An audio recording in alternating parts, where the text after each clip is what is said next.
Designations మార్చేశారు. రండి producer Ravi గారు.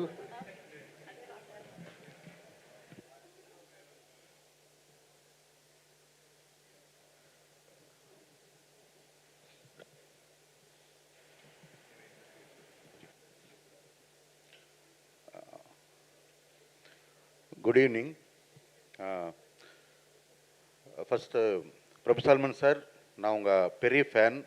நான் சினிமாக்குள்ளே வர்றதுக்கு முன்னாடியே உங்கள் ஃபேன். மைனா எல்லாம் பார்த்துருக்கேன், கையில் வர பார்த்துருக்கேன். அதுக்கப்புறமா படம் பார்க்கல நான் உங்களை. அந்த 2 படம் போதும். மைனால் இருக்கிற அந்த இன்ஸ்பெக்டரோட பொண்டாட்டி கேரக்டர் இருக்கு இல்லைங்களா, அது ரொம்ப இன்ஸ்பிரேஷன் எனக்கு. நான் அந்த மாதிரி ஒரு கதை கூட எழுதியிருக்கேன் ஆக்சுவலாக.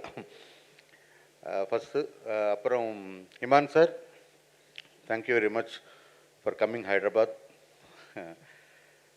அபிராமி மேம், நீங்கள் அன்னலட்சுமியாக இருக்கிறதுலேருந்து எங்களுக்கு நல்லா தெரியும். கமல் சார் ஃபேன் நான் యాక్చువల్గా. So thank you. ఈ ఈవెంట్కి నేను రావడానికి ముఖ్యమైన కారణం ఏంటంటే నవీన్ గారు ఎల్లుండి నుండి నాతో షూట్ చేస్తున్నారు.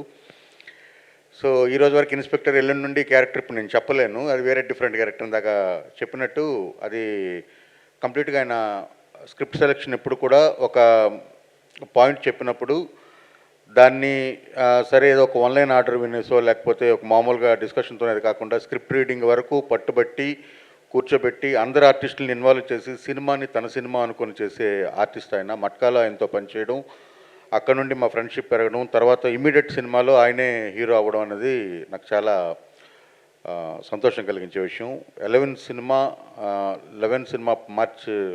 మే 16, సారీ నేను బాగా కన్ఫ్యూజన్ ఉన్నాను, ఎల్లుండే షూటింగ్ కదా, కానీ నాకేమీ బుర్రపని చేయట్లేదు యాక్చువల్గా. సరే, మీరంతా థియేటర్లకు వచ్చి ఈ సినిమాని విజయవంతం చేయాలి. నెక్స్ట్ సినిమా కూడా నవీన్ గారితో నేను చేస్తున్నాను. ఆ సినిమా ఫంక్షన్లో మరిన్ని ఎక్కువ విషయాలు నేను నవీన్ గురించి మాట్లాడతాను. Thank you very much. Thank you అండి. ఇప్పుడు ప్రొడ్యూసర్ రవి గారిని మాట్లాడవలసిందిగా కోరుకుంటున్నాను. సార్, ఇప్పుడు కరెక్ట్ చెప్పా సార్, కాదా?